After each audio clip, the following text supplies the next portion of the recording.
Let's talk Tanya for the 14th of Teves. We're holding by chapter 12. We've come a long way. We found out about our animal soul, our godly soul in the first chapters of Tanya. We've talked about the battle between them, and we've also talked about the two possible outcomes of this battle. So those are the first two possible outcomes. Today we are going to talk about the third outcome, and that is what is called the Vanity, in between, the one who is in between the tzaddik and the rasha. The tzaddik, again to review, the tzaddik is someone who the godly soul has gained an advantage over the animal soul internally.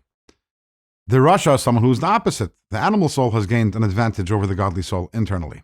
The Vanity, the one in between, as you might have guessed, is where there's somewhat of a stalemate. Neither side has gained an advantage.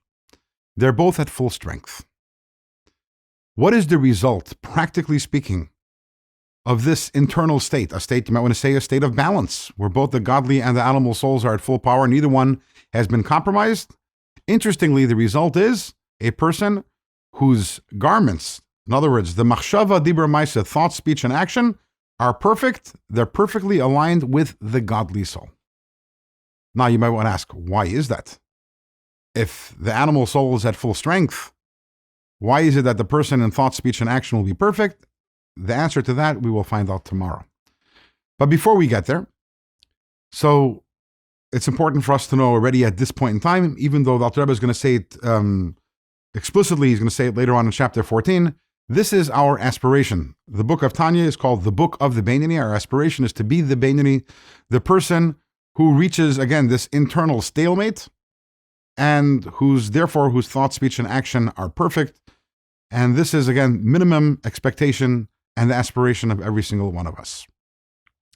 In describing the Vanity, the Alter Rebbe and Tanya, he uses interesting words. He says that the Vanity is someone who's li'avar avera miyamav v'lo yaver. A Vanity is someone who has never sinned and never will sin. What does that mean? Does that mean that someone who has sinned cannot become a Vanity? If that's the case, then for most of us, I guess by now we could pick up our hands and just give up. And also, what does it mean that the Vanity never will sin? After all, we all have free choice.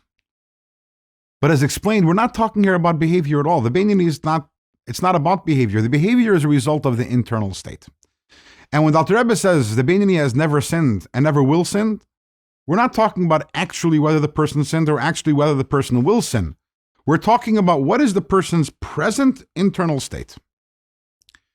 A person who has messed up, a person who has failed, a person who has sinned is someone who is weak in that area. We all know this is our own reality. If I've been perfect in a certain area my entire life, the odds of me now messing up in that area are very slight.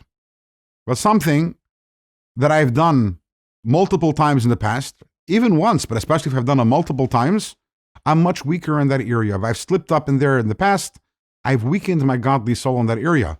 So the problem with doing a sin, having done a sin, is not that I did a sin. It's not about the past, it's about the present. Right now, there's an imbalance. And as mentioned, a Vanity is someone who doesn't have an imbalance. So, if someone has sinned, can they become a Vanity? Yeah. But the way to become a Vanity is by getting rid of that weakness to the extent that when you look at that person today, you say, no, that person never sinned. What does it mean never sinned? That means their internal state right now is one of a perfect balance. No residue of that sin remains. And a Vanity is someone who their internal state is so strong, their godly soul is so strong, has not been compromised in any which way, that if you look at that person right now and you say, what is the trajectory of that person? That's a person who never will sin. They're too strong to sin. Now, tomorrow, maybe that person will lose that strength, and in which case, the person won't be a Vanity anymore. If the person isn't a Vanity, they might stumble, they might fail, and they might sin. But that's tomorrow, because tomorrow they're not a Vanity. Today they're a Vanity, and a Vanity is someone who can never sin. Now, we understand the basic idea of what a Vanity is. We still have to answer the question which we asked earlier, which is, if there is that, you might want to say, equilibrium or balance internally, and the godly soul and the animal soul are both at full strength, why is it that the animal soul has no success in the area of thought, speech, and action? And that we will discuss, God willing, tomorrow.